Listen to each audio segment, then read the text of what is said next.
Welcome to the Defense and Aerospace Report. I'm Vago Muradian here at the European Union's annual Defense and Security Conference here in Washington, D.C. at the United States Institute of Peace.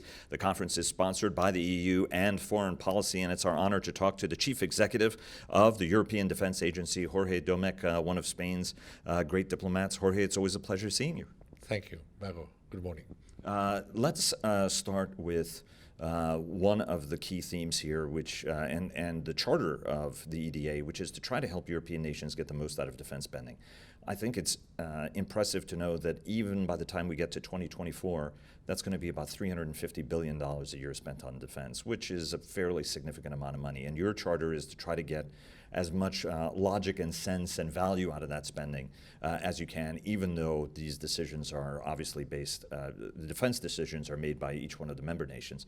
Talk to us a little bit about how, as steam builds, as spending has been building, you've also been building an agenda to help shape and steer that spending. Talk to us a little bit about where you are in helping focus that European investment, but also deliver NATO effects, which is also part of your charge. What the agency has done is, first of all, we have not limited our mapping of what capability priorities are needed for CSDP. We are going wider, the full spectrum. And we have done that for several reasons. First, because the level of ambition of the global strategy is wider than CSDP, but also because we have a single set of forces and we have to think about of our member states which are in NATO. So once we have agreed the new common set of priorities, we have also been reviewing how member states are really translating or bringing those priorities into their national plans. And that has helped us identify, as a pathfinder with that review, those possibilities for cooperation we have ahead. As we go further in the coming years, these instruments, if they are embedded in the national planning, will allow us to really channel this surge in defense investment in the right manner. If not, we risk throwing money out of the window and not getting the right capabilities.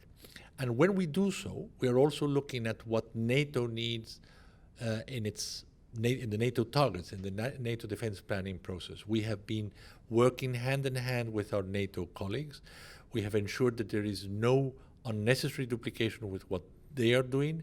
We have been looking at what shortfalls they have, and we have been looking also that our priorities in the European Union do not diverge from what NATO needs for collective defense.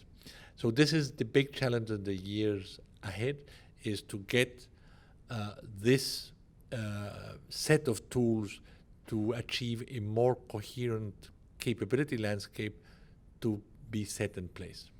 You just completed the capability development plan last month. It's been briefed out. Talk to us a little bit about the highlights from the plan and how it's going to shape what it is that you're doing. The member states agreed the 11 capability development priorities in June last year, and on the 5 domains: land, air, maritime, cross-cutting, and cyber and information.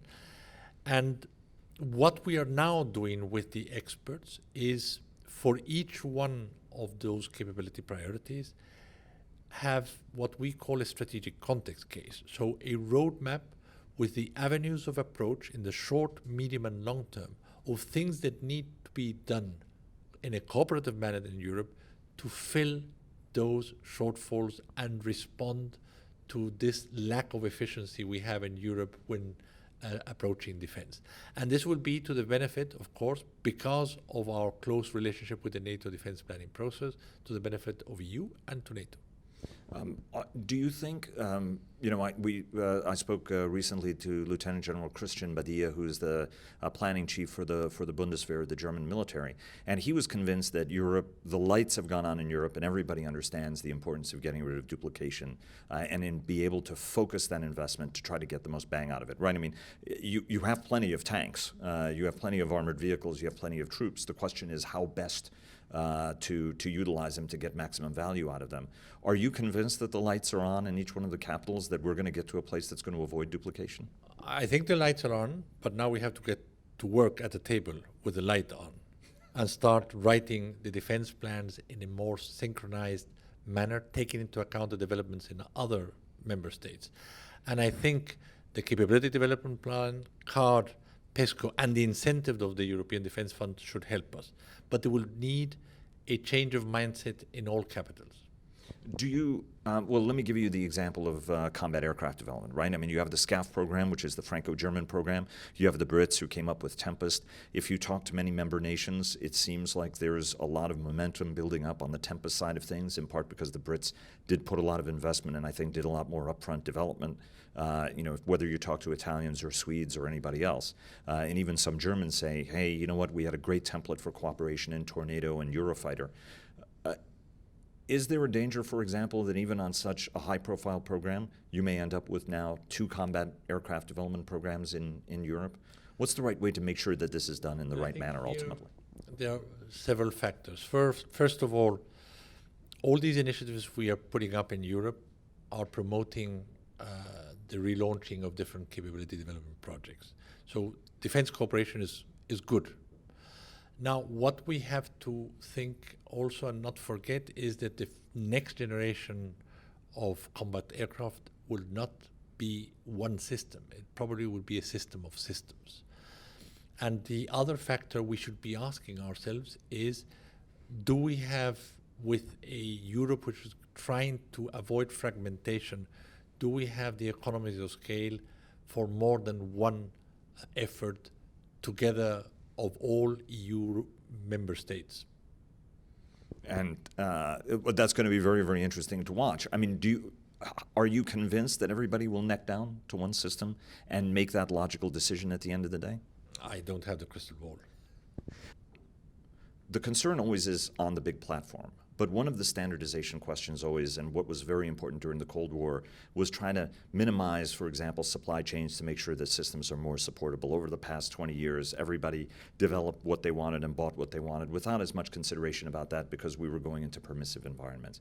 Do you think that working on a better sort of standardization model can actually help solve some of the redundancy issues, even on major platforms, where you can actually streamline the logistics of something, but then also, instead of worrying about the big platform, standardize as much as possible so that if you do, for example, end up with 2 combat aircraft programs, there's enormous standardization and similarity, whether with the radar or the subsystems or the engines or the communications networks? Standardization is going to continue to be central in the years to come.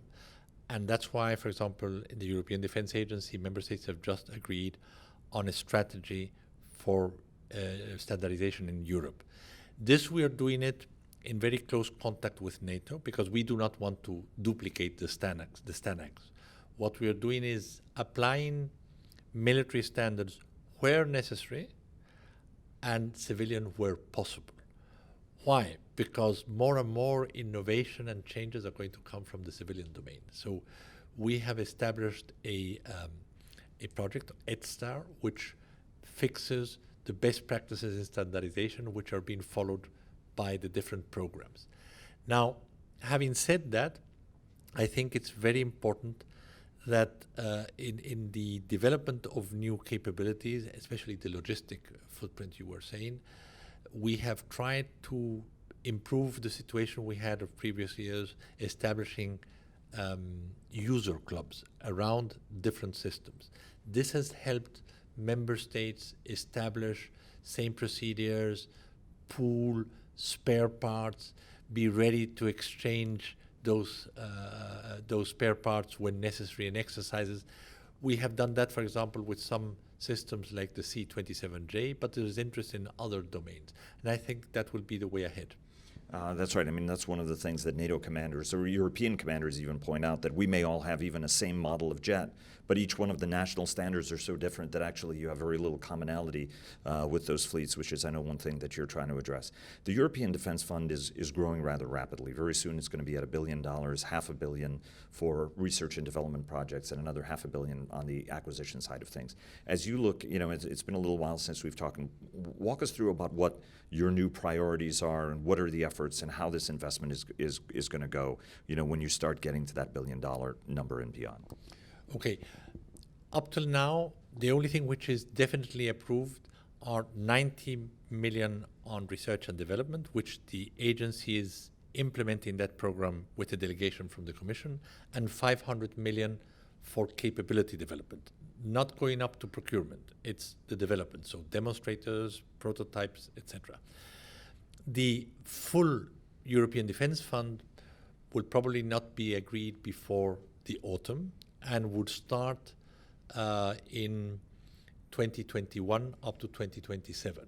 It will be 13 billion, 4.9 billion will be going to research and development, and 8.1 will be going to capability development, so the second part of the process. And there will be one continuum to ensure that the capabilities which are researched for don't suffer the valley of the death and really provide the capabilities in the end. What is most important that we have said from the beginning, and that is the main effort of the agency, is to ensure, first of all, that the work program of the European Defence Fund, and now the preparatory action which we are implementing, and the EDA, which is the capability program which has started this year, is that they are capability driven, and at the same time that they address those priorities which we have identified and agreed with member states in the capability development plan. That is the most important aspect. If we do not do that and depart from a common set of priorities, industry might be happy, research centers might be happy, they will be producing things that the member states do not need. So we have to avoid that situation. And that is very important also from a US point of view, that since the capability development plan is in perfect coherence with what NATO requires, is that these efforts are going to serve a stronger European defense. So if it's capability driven, I think we're on the right track. I don't know anybody who spent more time in Washington trying to explain whether it was PESCO or whether it was the European Defence Fund, to the point where I think, at least in the last administration, was met with, we understand what you guys are doing in terms of improving capabilities. But unfortunately, there was a very harsh letter that went over to the European side, to the EU, about PESCO and on EDF. What's your view about the importance of EDF, and more specifically, why it's in the United States' interest for Europe to have a strong defense, but also aerospace industrial capability? I think the US, as this morning Ambassador Kaidanov was saying, we have been pestering, she said, Europeans for years to do more, to get their act together, to be more responsible for their security. Now that they're getting it done, we cannot at the same time say, yes, stop a moment because we don't like what you're doing. What I think is there is a need of explanation of what we're doing, and we should not spare any effort in that. What we are doing is increasing capabilities, which will serve member states, which will enhance NATO, which will keep a strong industrial base in Europe, which is recognized in the NATO summit declarations. You can take the Chicago summit, for example. It says very clearly. And as I said this morning, there are three things that are not affected from the European Defence Fund and the Permanent Structural Cooperation, which are the concerns of the US. It does not change the rules of procurement in Europe. It does not change other bilateral or multilateral cooperation with member states in Europe. It does not create EU-owned capabilities. They will be owned by the member states, and it will not diverge from what NATO needs to attain the NATO targets. So ultimately, it's in the interest of NATO and the United States in order to have these capabilities. Without any doubt. And it doesn't infringe on member states' rights to buy whatever it is that they want at the end of the day. Absolutely. It's a national decision. Defense will continue to be totally a governmental responsibility, and what we are trying to do is show the advantages of looking at the needs in a cooperative manner and to have the economies of scale to get the right capabilities. Talk to us a little bit, and something which you spend a lot of time on also is the cooperative capabilities between Europe and the United States and avenues for cooperation in a more structured manner that go beyond, for example, national programs. very, very common needs when it comes to cyber, very, very common needs in 5G, which we were talking about a little bit before the interview, or particularly on artificial intelligence. Walk us through where you see avenues, both on your own agenda, how to advance these, but also how you do it cooperatively with the United States. I think what is very important in the future is that we work towards a transatlantic link, which includes a greater openness to share technologies and industrial partnerships. As we have heard this morning, it's very important to have global supply chains, but that has to go along with the technologies that are produced in global supply chains cannot have export controls or technology controls between allies. That is something which I think we have to work on in the coming years. One of the challenges and concerns, obviously, the U.S. side has been about Chinese penetration of both the U.S. market, whether it's on a cyber standpoint. The 5G issue has become a disruptive transatlantic issue, given that some of our closest allies have relied on Chinese technology. Now intelligence sharing is at risk on that. As you look at, you mentioned cooperation. Can you see, and I know this question is a little bit above your pay grade, but you mentioned the importance of sort of having a consortium and a strategic approach to this. Do you think that it's time perhaps to have a transatlantic consortium on 5G and even a trans-Pacific where the US, European, and Asian allies work together to advance the state of play on this in sort of a trusted environment so that you're creating systems among friends where you know that you're not going to have any export licensing and other challenges? When I talk to industry, what they say is, one hand, that competition is good. So all European companies in this domain say so. And the second thing, what they say is that we should not isolate because we will be running away from a race which is already there. So these are the two concerns I think we have to tackle first. And I should say that one of the concerns the administration has, and I think European allies even have, is that by having this Chinese equipment, you're being subject to espionage and challenges. China has been investing quite significantly. You and I last year talked about the level of Chinese investment, for example, in Europe on an annualized basis, which has been increasing rather rapidly. The EU also has now a policy on China, looking at it as a strategic competitor. The first time where the language has changed a little bit. Talk to us about how that affects the defense ecosystem at a time when the United States also is trying to step up its game and try to safeguard, at least on its defense technologies and strategic investments, to try to do a better job on that. I think, and I mentioned it this morning, there is an effort to protect those key strategic activities, which we have both in the US and in Europe, when we look at foreign investments. And that's why I think that the spirit of protecting those technologies is at the heart of the European Defence Fund, to try and protect and support European companies, in the same way as the recently established Trusted Capital Marketplace funding scheme that the Pentagon has launched to ensure that American companies who deal with technologies are 100% American. So I think that is good on both sides. Then after, how we pool those technologies is something we have to sort out.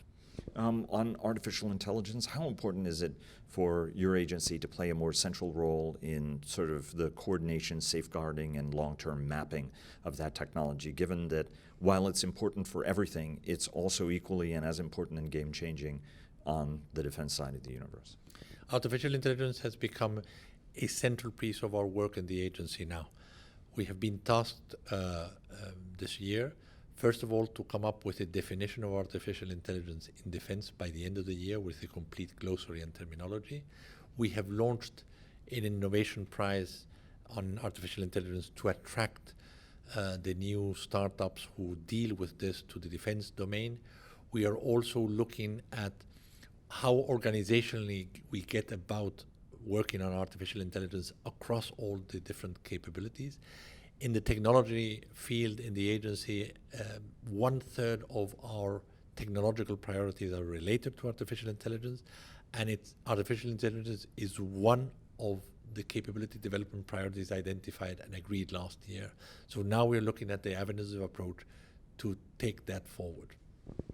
Let me ask you a Brexit question, which I know it looms on everybody's mind, especially now with Theresa May's stepping down, elections happening, concern about whoever would succeed or may opt for a hard Brexit. We don't know how that's going to go. I'm not going to ask you to look at that crystal ball. But Esa Pulkkinen, the former chief of the EU military committee, made it clear the contribution that British officers were bringing, for example, to his team. We've heard that across the board in every European agency. What kind of implications does that have on EDA and its ability to operate, given that some very good British talent has been on the EDA team? Well, the UK has repeatedly confirmed that once they leave the European Union, they will want to continue to have a close relationship with the agency, which is possible with an administrative arrangement. And this was reflected in the political declaration that the UK Parliament did not approve. I expect that does not change their intention to request an administrative arrangement when the time comes. One last question on the U.S. National Industrial Technology Base. The United States is beginning to look at the broader national industrial ecosystem that supplies security and defense needs. Is there any part of that that's of concern, or do you see opportunity? Is there's a little bit of a concern about how, when you're making it from a national perspective, and especially if you have a little bit more of an America First approach toward doing this stuff, there is a concern by some that this might turn into something less than as open as it should ultimately be, despite some of the rhetoric. From your standpoint, how do you see that, and how do you see European industry interacting with this national technology industrial base? Well, I would leave the European industries to speak for their experiences in cooperation with the US. What I do think is very important in the years to come is for the European industry to really sustain and underpin the capabilities we need in Europe. It's not only through exports that the European defense industry is going to be maintained. The second thing, which I think is very important in the years to come, is to ensure that the disruptive technologies which are going to change completely defense systems are attracted to work with our traditional defense industry in Europe. And that is a challenge we share with the US. So I think, as I said before, that a transatlantic partnership in industrial and technological terms is more necessary than ever. Jorge Domecq, the Chief Executive of the European Defense Agency. Jorge, it's always a pleasure. Thank you very, very much for your time. Appreciate it. Thank you.